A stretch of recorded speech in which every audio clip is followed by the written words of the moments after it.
건강 조심하시고 또 감기 조심하시기 바랍니다. 오늘 또 이렇게 귀한 안식일에 우리 모든 성도님 또 뵙게 돼서 참 기쁘게 생각합니다. 지난주에 이어서 룻기에 있는 말씀을 우리가 함께 살펴보려고 합니다. 오늘 제목은 무엇이죠? 오늘 제목은 선택입니다. 룻기 2장 1절부터 23절까지 있는 말씀을 가지고 함께 은혜를 나누겠습니다. 프랑스의 철학자 소설가인 장폴 사르트르는 이런 말을 했습니다. 인생은 B와 D 사이의 C이다, 이렇게 이야기를 했습니다. B는 뭐고 D는 뭐고 C는 뭘까? 영어로 보면 A, B, C, D 이렇게 있잖아요. 순서를 이야기하죠. A 다음에 B가 오고 B 다음에 C가 오고 C 다음에 D가 오잖아요. 이렇게 순서를 이야기하는 거죠. 근데 그 A, B, C, D 뭐 이렇게 돼 있는 거를 가장 첫 자만 따서 이렇게 표현한 것 같습니다. 그래서 인생은 B라고 할 때는 이 B는 이제 태어나는 걸 얘기하죠. 출생.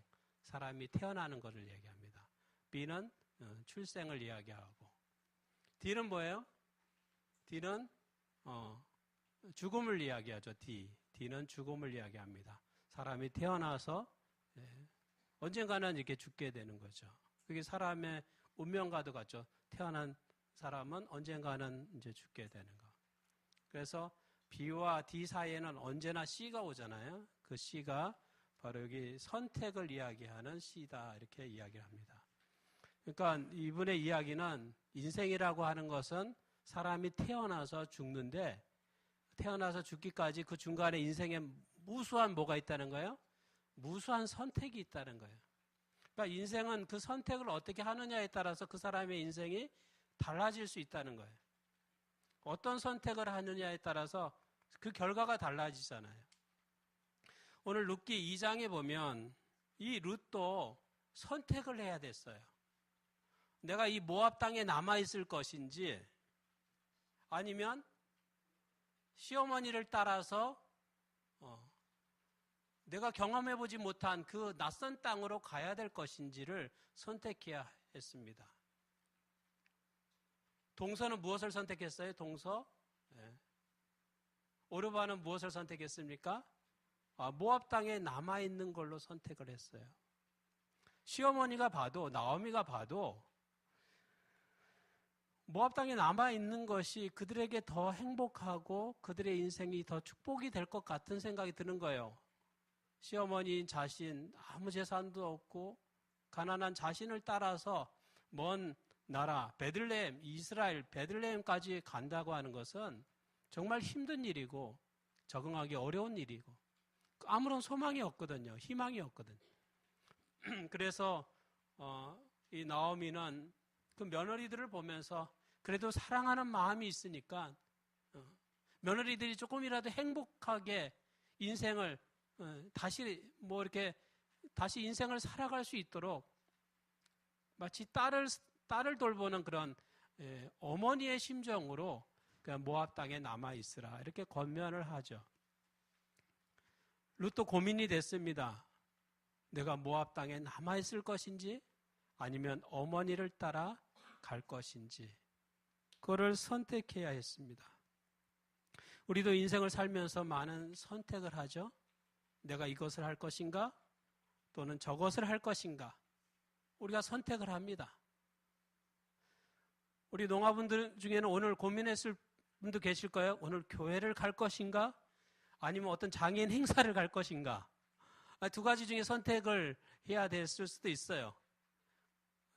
그런데 그 선택 가운데 오늘은 교회를 가야지 하고 선택한 분들께 감사를 드립니다.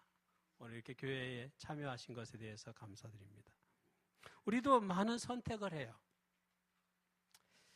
그러나 또 때때로 그 선택이 우리 인생을 뒤바꿔 놓기도 합니다. 이 룻의 경우처럼 그렇습니다. 지난주에 우연히 차를 타고 가다가 뉴스를 들었는데 이 경남 진주에서 정말 생각하기 어려운 끔찍한 일이 벌어진 것을 듣게 되었습니다. 진주 아파트에 사는 한 40대 나이가 아주 많지도 않아요. 한 43세인가 그 정도 되는 남자입니다. 화가 나서 분노가 치밀어서 자기 집에 불을 질러요. 그 아파트거든요. 저도 아파트에 살아봤는데 아파트에 불난 저희가 사는 그 단지에 불이 난 적도 있어요. 그 아파트에 불이 나면요, 가장 위험한 집이 어느 집일까요? 네. 불이 난 집이 가장 위험하죠. 그 다음 두 번째로 위험한 집이 어딜까요? 바로 위층이에요. 불이 이렇게 그대로 상승하거든요. 그러면은 제가 이렇게 불을 난 걸 보니까 불이 나면은 바로 그 베란다를 타고 마치 이렇게 고개 이렇게 손을 이렇게 돌려듣듯이 불이 이렇게 들어가요. 불이 타고. 밑에 집도 아니고, 물론 옆집도 약간 위험하긴 하지만, 그 바로 윗집이 제일 위험해요. 바로 불이 위로 타고 올라가거든요. 근데 이 사람이 불을 낸 시간이 몇 시였냐면 새벽 4시예요. 새벽 4시. 여러분, 새벽 4시면 정말 모든 국민이 다 잠잘 시간입니다. 밤잠이, 그러니까 잠이 잘 없는 사람도 4시 되면 뭐예요? 4시 되면 다 자요. 2시까지 잠을 안 자는 사람 다 4시 되면 모든 사람이 다 자는 시간에 불을 낸 거예요, 이분이. 자다 보니까 막 연기가 나고 매캐한 냄새가 나고 뭔가 잠기가 밝은 사람은 눈을 벌써 뜨고 상황을 지켜봤겠죠. 연기가 나고 하니까 그 새벽에 정말 제대로 뭐 옷을 챙겨 입을 시간도 없죠. 막 연기가 나고 하니까 이제 급하게 대피를 하는 거예요. 근데 이 사람이 참 잔인한 게 뭐냐면 불이 나서 대피하는 그 사람들에게 이제 칼로 무차별, 묻지마 살인을 한 거예요. 제가 거기 뭐 이렇게 나오는 이야기를 들어보니까 양손에 칼을 들고서 얼마나 무섭겠어요. 그럼 막 쫓아와서 이렇게 범행을 저지르는데 정말 불이 난 것도 정말 사실 깜짝 놀랄 일인데 칼을 들고 쫓아와서 사람들을 피하는 그런 일을 이 안인득이라고 하는 이 사람이 저질렀습니다.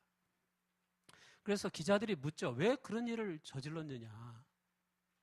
근데 이 사람이 얘기가 어떻게 보면 황당한데, 자기는 오랫동안 불이익을 당했다는 거예요. 막 불이익을 당하다 보니까 분노가 치밀어서 그런 일을 저질렀다는 거예요. 여러분, 사단은 사람을 분노하게 만듭니다. 여러분, 사단은 사람을 뭐하게 한다고요? 분노하게 만들어요. 여러분이 어느 순간 아주 극도의 분노에 다다랐다라고 생각할 때 내가 과연 성령의 지배를 받고 있는지 악한 영의 지배를 받고 있는지 한번 자신을 돌아봐야 돼요. 저는 최근에 이런 끔찍한 일들이 일어나는 그런 일들을 보면서 영의 역사, 영의 활동을 생각합니다. 물론 그 사람의 뭐 약간 정신질환이 있다 여러 가지 이야기들이 있지만 여러분 선택이라고 하는 건 결국에 누가 하는 거예요? 선택은 누가 하는 거예요? 남이 하는 게 아니에요. 선택은 본인이 하는 거예요. 자신이 하는 거예요. 여러분 분노를 이 사람은 뭐 했어요? 선택한 거예요. 분노를 선택하면 마치 불이 타는 것처럼 그 분노가 잦아드는 것이 아니라 갈수록 증폭이 됩니다. 내가 분노를 선택하다 보면 그 분노가 갈수록 더 커져요. 여러분 교회에서도 그런 일들이 있을까요? 교회에서도 그런 일들이 많습니다. 여러분 분노를 키우지 마시기 바랍니다. 내 안에 분노가 차오를 때 어느 순간 우리는 상상하지 못한 일을 저지르게 됩니다. 바로 이 안인득이라는 사람처럼. 그래서 성경은 계속해서 뭐라고 얘기합니까? 성경은 계속해서 용서하라, 온유하라, 오래 참으라. 성경은 사람들로 하여금 분노를 빼는, 분노를 줄이는, 분노를 감소시키는 그런 말씀으로 가득합니다. 우리가 성경이 가르쳐 주시는 그 말씀대로 순종하면서 한다고 하면 우리 삶 속에 그 많은 분노를 줄여나갈 수 있어요. 여러분 근데 사람이 살면서 화가 나는 한 번도 화를 내본 적이 없다. 그런 분 계십니까? 난 지금까지 살면서 한 번도 화를 내본 적이 없다. 그런 분 계세요? 아무도 없을 거예요. 아무도 없을 거예요. 이 화라고 하는 것이 갑자기 막 확 치밀어 올라요. 확 치밀어 올라요. 갑자기 내가 무시당했다고 느낄 때 갑자기 확 치밀어 오르고, 뭔가 위협을 느낄 때 확 치밀어 오르고, 뭐 순식간에 화가 막 치밀어 오릅니다. 아이들이 말 안 들을 때 갑자기 화가 확 치밀어 오르고, 화가 치밀어 오를 때는 엄청 많아요. 어제 장로님께서 뭐라고 말씀하셨습니까? 어제 조명 장로님께서 몇 번 세라고 그랬어요? 3번 세라고 그랬죠. 1번, 2번, 3번. 그 기다리는 동안에 이게 좀 이 분노가 조금은 내려옵니다. 우리가 선택이 참 중요한데 우리 삶 속에 무엇을 선택하느냐? 분노를 선택할 것인지 아니면 용서를 선택할 것인지 화를 선택할 것인지 상대방을 이해하는 쪽을 선택할 것인지 우리 인생의 선택이 우리의 인생, 우리의 삶을 바꿔놓는다라고 하는 거예요. 그 인생은 출생에서 죽음까지 가는데 태어나서 죽는 건 누군지 다 알죠. 근데 그 인생의 많은 것들이 선택을 통하여서 결정된다라고 하는 것입니다. 오늘 저는 이 룻의 선택을 통해서 얼마나 많은 그녀의 삶 속에 큰 변화들이 있었는지를 함께 살펴보려고 합니다. 먼저 룻은 그의 삶 속에서 하나님을 선택했습니다. 누구를 선택했다고요? 하나님을 선택했어요. 그 이스라엘 사람이면 태어날 때부터 아기 때부터 하나님을 예배하고 했기 때문에 하나님을 자동적으로 선택하지만 모압 여인이었던 룻에게는 하나님을 선택하는 건 뭐예요? 새로운 선택이에요. 새로운 인생이고 새로운 삶이고 새로운 도전과도 같은 것이었죠. 그녀는 이렇게 얘기합니다. 룻기 1장 16절 우리가 지난주에 살펴본 말씀에 이런 말씀 있죠. 룻이 이르되 내게 어머니를 떠나며 어머니를 따르지 말고 돌아가라 강권하지 마옵소서. 어머니께서 가시는 곳에 나도 가고 어머니께서 머무시는 곳에서 나도 머물겠나이다. 어머니의 백성이 누구의 백성이요? 나의 백성이 되고 어머니의 하나님이 누구의 하나님이요? 나의 하나님이 돼. 여러분 아버지 또는 어머니 또는 형제의 하나님이 아니라 나의 하나님을 갖는 게 중요해요. 누구의 하나님이요? 나의 하나님. 내가 경험했던 하나님과의 추억이 중요해요. 내가 경험했던 하나님과의 은혜가 중요합니다. 그러면 우리의 신앙이 그렇게 쉽게 흔들리지 않아요. 왜? 내가 경험했기 때문에. 여러분 자신이 직접 경험한 거는 확신이 있잖아요. 내가 경험한 신앙이 중요합니다. 내가 경험해야 돼. 룻은 이제 어머니가 경험했던 하나님이 아니라 누구가 경험했던 하나님? 내가 경험했던 하나님. 룻 자신이 경험했던 하나님을 이제 섬기려고 선택하는 거예요. 그리고 룻기 2장을 보면 정말 그녀가 선택했던 그 하나님에 대하여 그녀는 경험하게 되고 체험하게 됩니다. 룻이 하나님을 선택했어요. 그래서 시어머니 나오미와 함께 베들레헴에 왔습니다. 하나님을 선택하면 하나님이 복을 주시고 축복해 주신다고 했는데 과연 룻의 삶은 베들레헴에 도착했던 룻의 삶은 정말 그녀의 인생이 완전히 달라졌나요? 많은 축복들이 마치 기다렸다는 듯이 막 물밀듯이 막 이렇게 쏟아졌나요? 아니요. 그렇지 않습니다. 하나님을 선택했지만 나오미와 룻은 여전히 가난한 사람이었어요. 저는 이런 생각을 합니다. 엘리멜렉이 이 나오미의 남편이 이제 가족들을 인솔해서 다 데리고 이제 모압 지방에 갈 때 그때 자신이 돌아올 걸 생각해서 이 베들레헴의 땅이든지 집이든지 조금이라도 남겨놨으면 어땠을까? 뭔가 이렇게 재산을 좀 남겨놓고 갔더라면 나오미가 돌아왔을 때 뭔가 얻을 땅이 있거나 집이 있거나 나오미의 이름으로 뭐 땅이 있거나 집이 있었으면 그나마 살기가 좀 나았을 텐데 엘리멜렉이 갈 때 어떻게 했어요? 땅이며 집이며 모든 것을 다 정리해버린 거예요. 다 팔아버린 거예요. 아무것도 남김없이 떠난 것입니다. 그러니 다시 돌아오고 보니까 뭐가 있어요? 없어요? 아무것도 없는 거예요. 땅도 없고 집도 없고. 그래서 나오미와 룻은 아주 가난했어요. 당장 살아가기가 막막했습니다. 하나님을 선택했지만 바로 축복이 손에 쥐어진 게 아니에요. 여러분, 우리가 하나님께 기도하지만 때때로 그 기도의 응답이 당장 이루어지지 않을 때가 있습니다. 하나님을 믿으면 축복해 준다고 했는데 당장 뭔가 일이 잘 되고 잘 풀리고 그러지 않을 때가 있어요. 그럴 때 우리가 시험에 들죠. 고민하죠. 내 선택이 이게 맞은 선택이었을까? 룻이 나오미와 함께 베들레헴에 왔을 때 그들은 가난했습니다. 아무것도 없거든요. 재산도 없고 아무것도 없어요. 그리고 두 여성이 할 수 있는 일이 없어요. 그럴 때 이 룻이 내 선택이 맞는 선택이었을까? 우리가 시험에 들 수 있습니다. 그게 어찌 보면 고난의 시간일 수도 있어요. 룻은 굶어 죽을 수는 없으니까 뭔가 생계를 위한 또 다른 선택을 하게 됩니다. 그녀가 선택한 일은 무엇이었어요? 여기 룻기 2장 2절에 보면 이렇게 말씀하죠. 모압 여인 룻이 나오미에게 이르되 원하건대 내가 밭으로 가서 내가 누구에게 은혜를 입으면 그를 따라서 이삭을 주겠나이다 하니 나오미가 그에게 이르되 내 따라 갈지어다 하니.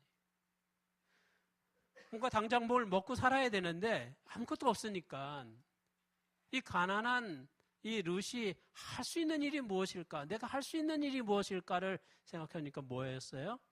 이렇게 수확을 하고 지나간 그 뒤에 이렇게 떨어져 있는 그 이삭을 줍는 일을 하는 것입니다.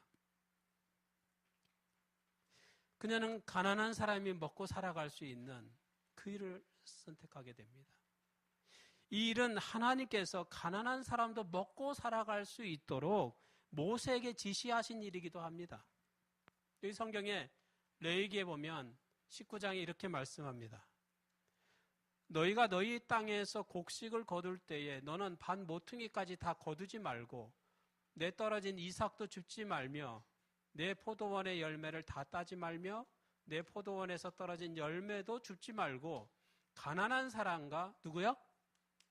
가난한 사람과 거류민을 위하여 뭐 하라고요? 버려두라는 거예요. 버려두라. 나는 너희의 하나님 여호와니라. 수확을 하더라도 정말 너무나 일을 잘해가지고 깔끔하게 다 수확하지 말라는 거예요. 어설프게 이렇게 농사 짓는 사람처럼 좀 거둘 거는 대충 걷고 조금만 뭐라는 거예요? 군데군데 좀 남겨놓으라는 거예요. 그리고 이렇게 따다가 떨어지는 것들은 그냥 내버려두라는 거예요. 주지 말고. 우리가 이 경영학을 배운 사람 입장에서는 이해하기 어려운 것입니다. 그렇지 않아요? 내가 10개를 심었으면 10개, 그거 나는 거 다 걷어가야죠. 근데 하나님의 법칙은 뭐냐면 다 걷어가지 말라는 거예요. 조금은 남겨두라는 거예요. 왜요? 그 남겨둔 것을 필요로 하는 사람이 있다는 거예요. 하나님께서는 그 모든 것을 수확하는 사람도 돌보시지만 그 수확조차 할 여력이 없는 연약한 사람도 하나님은 돌보신다는 것입니다. 그들을 위해서 좀 남겨두라는 거예요. 떨어진 거 주지 말라는 거예요. 그 귀퉁이 잘 수확하기 어려운 거는 그냥 놔두는 거예요. 수확하지 말고. 그러면 혹 길 가다가 배고픈 사람들이 그것을 취할 수 있도록, 혹 동네에서 가난한 사람들이 뭐 먹고 살 게 없는 사람들이 그거라도 좀 얻어갈 수 있도록, 좀 먹을 수 있도록 그렇게 하나님은 배려하시는 것입니다. 그래서 룻이 할 수 있는 일은 바로 하나님께서 그 가난한 자들을 위하여 남겨두신 그 몫을 취하기 위하여 이제 길을 나서게 된 것입니다. 그냥 할 수 있는 일이 없다라고 그냥 자포자기하고 포기하고 그냥 세상 원망하고 그렇게 있던 것이 아니라 롯은 뭔가 생계를 위하여 적극적으로 나서는 사람이었어요. 사실 롯이 나서기에는 여러 제약들이 있죠. 다 모르잖아요. 아는 사람 아무도 없어요. 그 베들레헴에 아는 사람 나오미밖에 없어요. 길을 나서는 순간 굉장한 도전인 것입니다. 더구나 남성 위주의 그런 사회에서 이 연약한 여성이, 젊은 여성이 뭔가 누구에게 말하기도 힘든 그런 상황에서 내가 좀 이 밭에서 좀 이삭을 주어도 되냐고 말하기가 참 힘들어요. 그리고 그녀는 이방인이었잖아요. 이스라엘 사람들이 이방인 엄청 싫어하잖아요. 멸시하잖아요. 그런 천대를 받아가면서 그 일을 해야 되는 것이었습니다.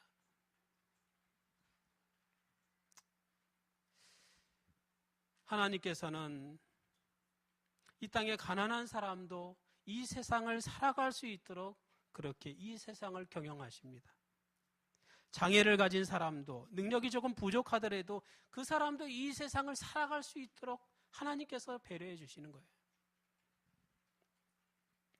오늘이 장애인의 날이라고 하는데요. 제가 지난주에 수화봉사 가가지고 여기 하나 이게 그 장애인 취업박람회를 하는데 그 옆에서 그 서울시에서 함께 서울 누리축제라고 하는 것을 합니다. 거기 보니까 이 장애인의 날에 대해서 잠깐 이렇게 기록을 하고 있어요. 우리도 사실 4월 20일 장애인의 날이라고 하니까 그런가 보다 이렇게 하죠. 4월 20일은 장애인의 날 아시나요?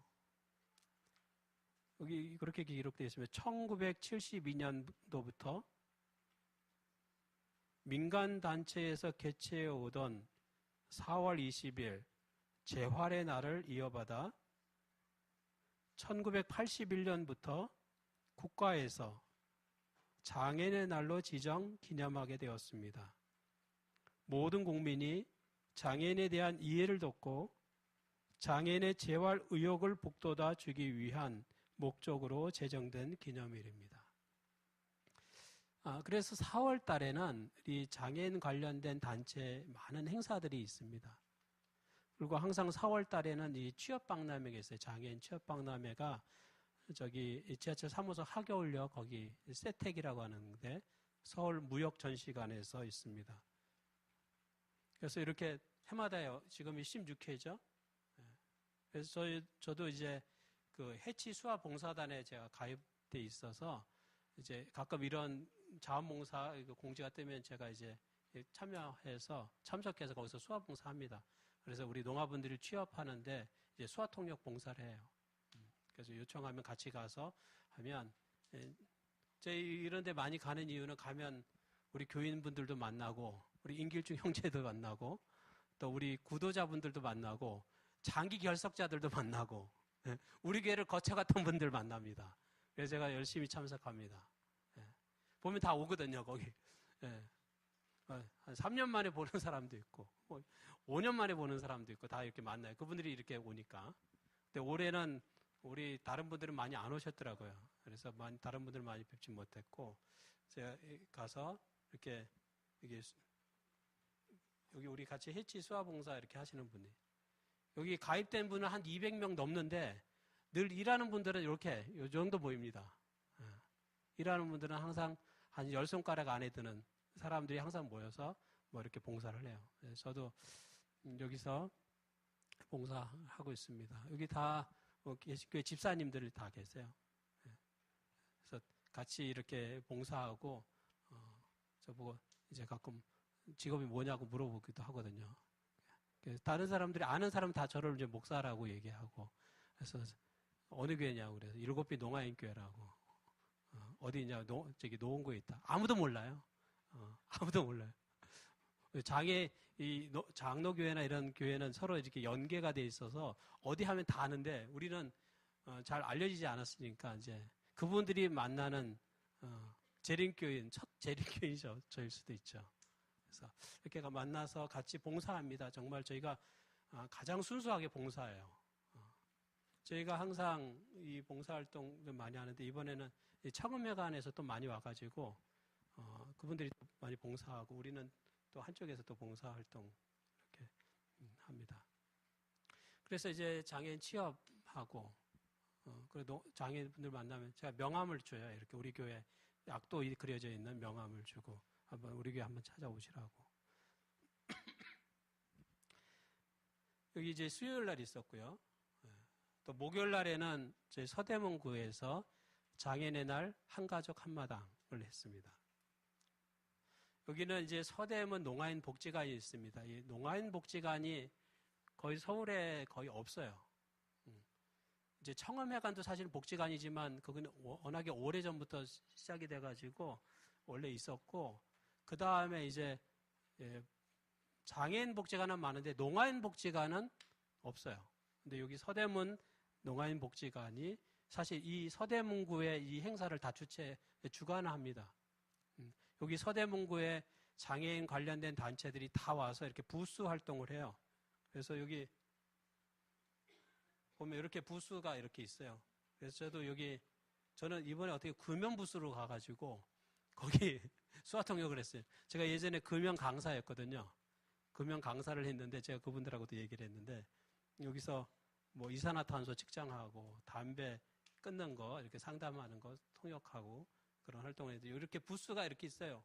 그러니까 이 장애인과 관련된 단체들이 쫙 있어요. 서대문구 관련된 단체들이 쭉 있어서 이제 와서 이제 행사를 하고 참석을 하고, 우리 엄덕내 성도님도 오시고 만나고, 가면 우리 많이 만나요. 우리 오랜만에 최민순 성도님 정말 이번에 꼭 교회 오라고 했는데 오늘 안 왔는데, 네, 장기 결석자들 다 만납니다. 여기 가면 다 이렇게 오시니까. 그래서 얘기도 하고 저한테 여기서 뭐 하냐고 이렇게 물어보기도 하고 자봉사 하는 거예요. 수화봉사. 그래서 이렇게 이제 이러한 행사들이 많이 열려요. 제가 수요일 목요일 이렇게 있으면서 이제 많은 그 복지관이나 장애인분들, 발달장애인분들, 휠체어 타신 지체장애인, 또 맹인분들 또 오시고, 또 여기는 이제 거의 뭐 일반 장애 가진 분들도 많이 오시고, 농아인 복지관에 주최를 하니까 모든 순서가 다 통역이 됩니다. 모든 부스에 다 통역자들이 들어가요. 그래서 다 수화 통역이 거의 굉장히 잘 이루어지고 있습니다. 제가 이렇게 그런 생각이 드는 거예요. 참 몸 불편한 이런 분들이 이렇게 그 장애인 단체나 이런 데서 일하시는 분들하고 같이 이런 행사에 참여하고 이렇게 도움을 받고 하는 모습들을 보면서 만약에 그런 돕는 그런 단체들이 없었다고 하면 이분들의 삶이 어땠을까? 혼자 이렇게 뭔가 이렇게 어디 사회에 나가서 뭔가를 체험하고 경험하는 것이 얼마나 힘든 일이었을까?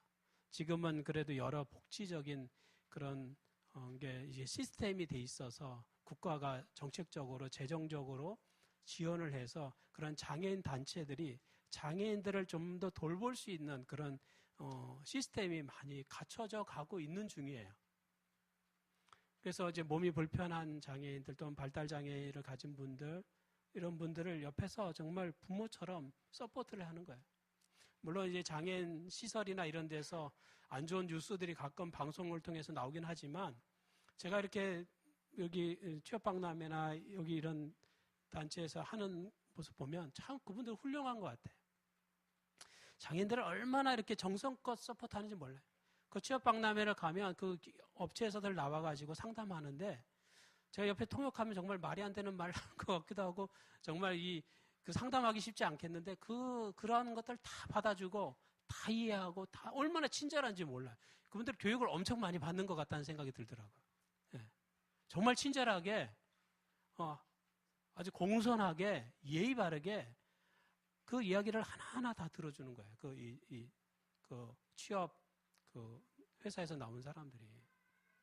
그리고 그분들을 안내하는 복지관의 선생님 또 이런 분들이 참 정성껏 장애인들을 이렇게 돌보고 또 그들을 이렇게 안내하고 또 그들의 필요를 이렇게 적절하게 채워주는 모습들을 보면서 정말 그분들이 헌신하고 열심히 하는구나 그런 생각들이 들었어요.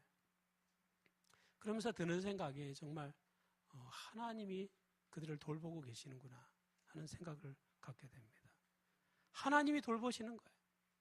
물론 국가가 돌보고 국가의 시스템이 돌보지만 그러한 시스템, 그러한 것들이 결국에는 하나님께서 그들을 돌보시도록 그렇게 국가가 또는 그렇게 행정단체들이 할 수 있도록 제도를 만든 거죠. 몸이 연약하고 그 능력이 뭐 아주 탁월하지 않아도 국가가 그런 걸 정하잖아요. 2%는 장애인을 채용하도록. 마치 뭐와 같아요? 그 밭에 그 귀퉁이는 수확을 하지 말라고 했잖아요. 누구를 위해서? 가난한 사람들 또는 연약한 사람들을 위하여 그건 남겨두라고 했잖아요. 그 몫이 있는 거예요. 그들의 몫이에요. 그거는 주인의 몫이 아니에요. 내가 심어서 길러고 키웠지만 내 몫이 아닌 거예요. 땅에 떨어지고 귀퉁이에 자라고 있는 거, 그건 내 몫이 아닌 거예요. 내가 심었고 길렀지만 내 게 아닌 거예요. 누구 거예요? 그거는 가난한 사람을 위하여 사용하라고 하나님께서 구분해 놓으신 거죠.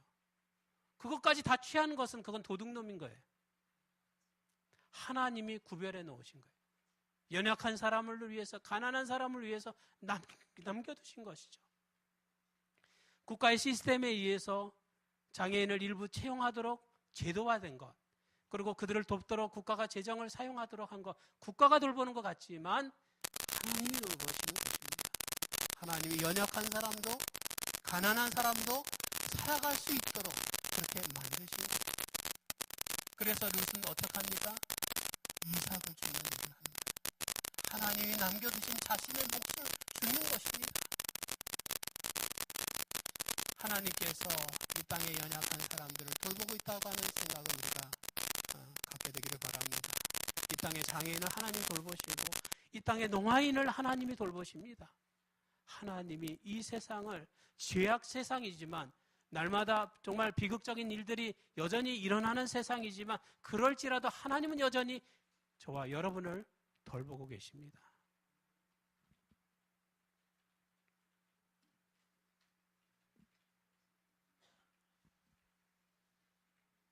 룻기 2장 3절 4절에 이런 말씀이 있어요. 룻이 가서 베는 자를 따라 밭에서 이삭을 줍는데, 여러분 여기서 두 가지 단어를 주목하시기 바랍니다. 여기 우연이라고 하는 단어가 있어요. 우연히. 룻이 우연히 누구의 밭으로 갔어요? 엘리멜렉의 친족 보아스에게 속한 밭에 이르렀더라. 뭐 계획하고 간 게 아니라는 거죠. 우연히 간 거예요. 여기 또 다른 단어는 마침이라는 단어입니다. 마침. 우연이라고 하는 단어는 룻이 우연히 연결되지만 이 마침은 이 보아스와 연결돼요. 마침 보아스가 베들레헴으로부터 와서 베는 자들에게 이르되 여호와께서 너희와 함께 하시기를 원하노라 하니 그들이 대답하되 여호와께서 당신에게 복 주시기를 원하나이다. 룻은 우연히 보아스의 밭에 갔고 보아스는 마침 자신의 밭을 둘러보러 와서 이 두 사람이 만나게 되었다라고 하는 것입니다. 일이 어떻게 이루어졌어요? 우연히 이루어졌어요. 정말 그냥 우연일까요? 보아스는 마침 이곳에 왔습니다. 그냥 마침 온 것일까요? 여러분, 하나님께서 이 땅의 장애인들을 돌보고 가난한 자를 돌보는 것처럼 오늘 이 연약하고 가난한 이방 여인인 이 룻을 돌보십니다. 그래서 하나님께서는 우연히 룻을 이 밭으로 보내셨어요. 그리고 하나님께서는 보아스를 마침 이곳에 오도록 하셨습니다. 그들은 우연히 갔고 우연히 만난 것 같지만 사실은 우연이 아닌 거예요.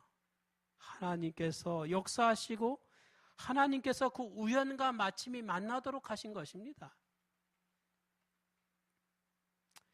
아마 룻은 이런 기도를 하지 않았을까 생각합니다.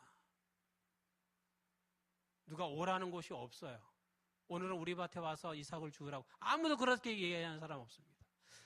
룻은 생각합니다. 오늘은 누구 밭을 가야 되나? 어느 사람 밭에 가서 내가 이삭을 주어야 되나? 고민했을 거예요. 그러면서 마음속에 기도하지 않았겠어요? 하나님, 오늘도 부디 좋은 사람을 만나게 해주셔서 이삭을 많이 줄 수 있게 해주세요. 그래야 저와 우리 시어머니 나오미가 먹고 살아요. 그런 기도를 하지 않았을까요? 그런데 그날 룻은 우연히 보아스의 밭에 가요. 그리고 보아스는 마침 그곳에 와서 아니 이 소녀가 누구냐라고 사람들에게 묻습니다.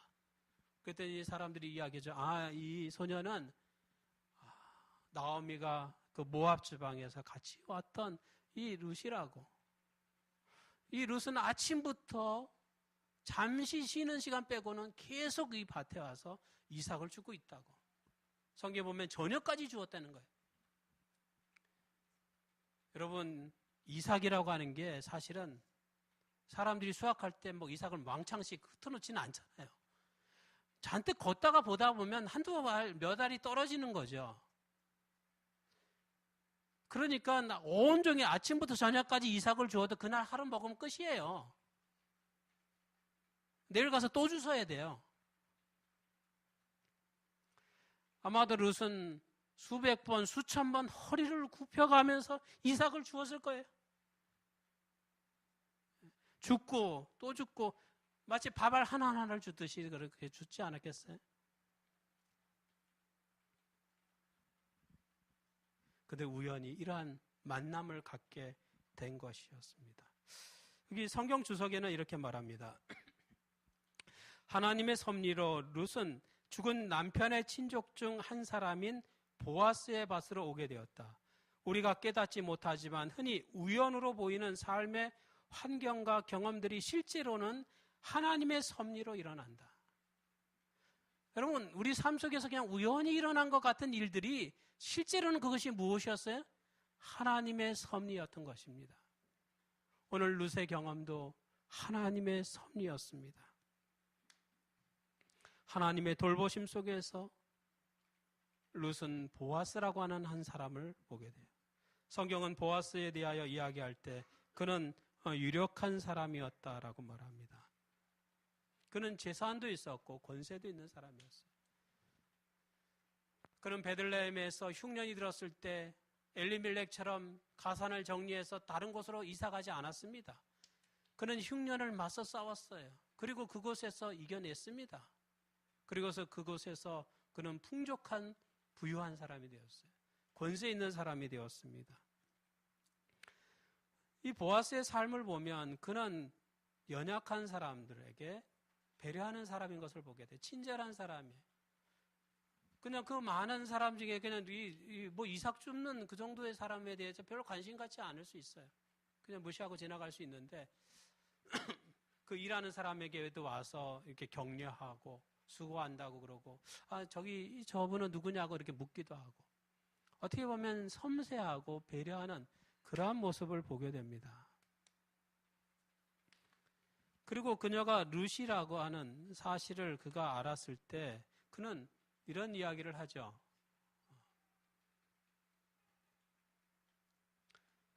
보아스가 룻에게 이르되 내 딸아 들으라 이삭을 주러 다른 밭으로 가지 말며 여기서 떠나지 말고 나의 소녀들과 함께 있으라.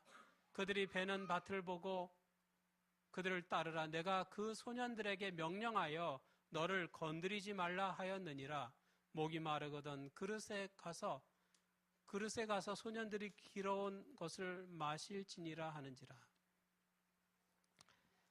다른 밭에 가지 말라는 거예요. 여러분, 이 말이 이 룻의 처지에서 룻의 입장에서 얼마나 감사한 말이에요. 매일 아침 오늘은 어느 밭을 가야 되나 고민했던 이 룻에게 다른 밭 어느 밭을 가야 될지 고민하거나 헤매지 말라는 거예요. 우리 밭에 와라. 우리 밭에 와서 이삭을 주어라. 사실 룻이 와서 이삭을 줍는 것은 보아스에게는 뭐가 돼요? 뭐 와서 이삭을 돈 주고 사는 게 아니잖아요. 자기 거 가져가는 거잖아요. 어떻게 보면 자기 입장에서는 손해잖아요. 내 거 가져가는 건 손해거든요. 돈 주고 사가는 것도 아니고. 그래서 보아스는 와서 가져가라는 거예요. 그리고 그 사원들에게 이야기하죠. 이삭을 떨어진 거 애써 주스려고 하지 말고 가끔은 조금 많이 좀 떨어뜨려 놓으라는 거예요. 그게 주인이 할 소리입니까?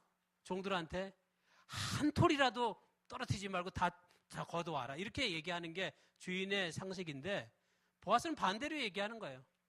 일할 때 너무 그렇게 다 이렇게 빼지 마. 막 그렇게 다 주워 가려고 하지 마. 좀 남겨놔. 많이 남겨놔. 많이 떨어뜨려놔. 그래 가난한 사람들 좀 많이 주워 가게. 그렇게 하라는 거예요. 그러니까 이기적인 사람은 결코 그런 얘기를 하실 수 없습니다. 보아스는 그 가난한 사람들을 배려할 뿐 아니라 그들을 돌보는 거예요. 그리고 그들이 기분 나쁘지 않게 그들 스스로 취해갈 수 있도록 그렇게 이야기를 하는 것입니다. 그리고 또 하나는 이 룻이 이 정말 낯선 땅에서 그 사람들 보면 얼마나 무섭고 두렵겠어요. 아는 사람도 없는 그곳에 가서 이삭을 죽을 때 그 만나는 사람들, 자신을 멸시하는 그런 사람들을 보면서 그 속에서 뭔가를 할 때 굉장히 두려움이 있었고, 여성으로서 정말 그 남성들을 볼 때 두려움이 느껴질 텐데, 보아스가 뭐라고 단속을 합니까? 그 일하는 사람들에게 절대 누구를 건드리지 말라는 거예요. 룻을 건드리지 말라는 거예요. 철저하게 보호를 하는 거죠. 요즘은 이제 직장마다 이게 성폭력이나 성추행이나 이런 예방 교육들을 의무적으로 이렇게 하도록 하고 있거든요. 회사들이나 이런 데도. 아마도 직장 내 성희롱 예방 교육을 가장 먼저 한 사람이 바로 보아스가 아닌가 싶습니다. 그 직장 안에서 이 여성을 보호하는 직장 내 성희롱을 예방했던 최초의 인물, 바로 보아스라고 생각합니다. 여성으로서 두려움, 이쪽이 계속 가서 일하는, 정말 어떻게 보면 거래처가 생긴 거죠.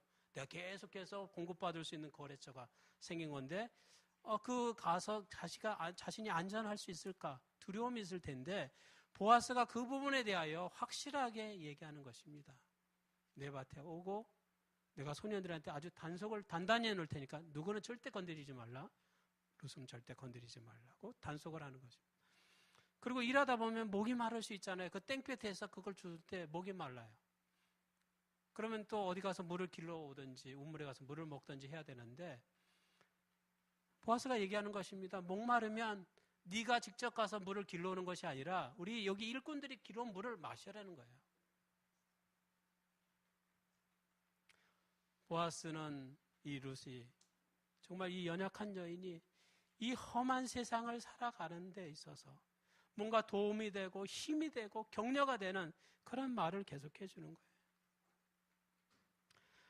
룻기 2장 12절에 보면 여호와께서 내가 행한 일에 보답하시기를 원하며 이스라엘의 하나님 여호와께서 그의 날개 아래 보호를 받으며 온 내게 온전히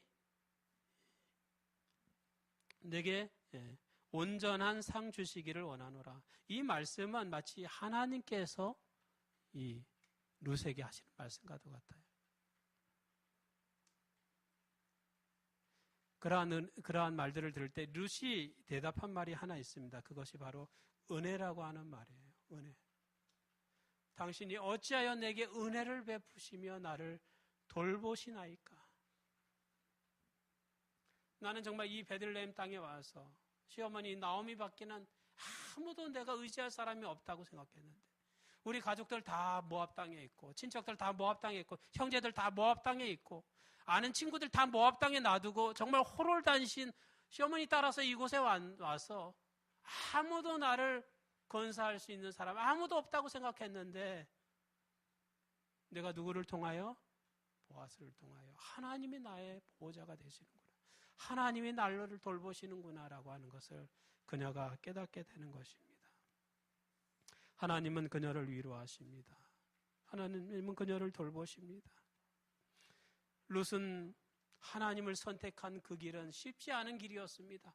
어찌 보면 자신의 모든 인간관계, 사회가 생활을 다 포기하고 가는 길이었을 수도 있습니다. 그러나 우리가 성경을 통하여 분명히 보여주는 것은 하나님을 선택하는 사람은 반드시 하나님께서 그를 돌보신다고 하는 것입니다. 여러분들이 하나님을 선택했으면 하나님께서 여러분의 삶을 돌보십니다. 하나님께서 여러분의 삶을 지켜내십니다. 여러분이 이 험한 세상을 살아 이겨낼 수 있도록 하나님께서 함께 하시는 것입니다. 오늘 롯을 통하여 그 사실을 우리에게 말씀해 주고 있습니다. 하나님이 채워주십니다. 하나님이 축복해 주십니다.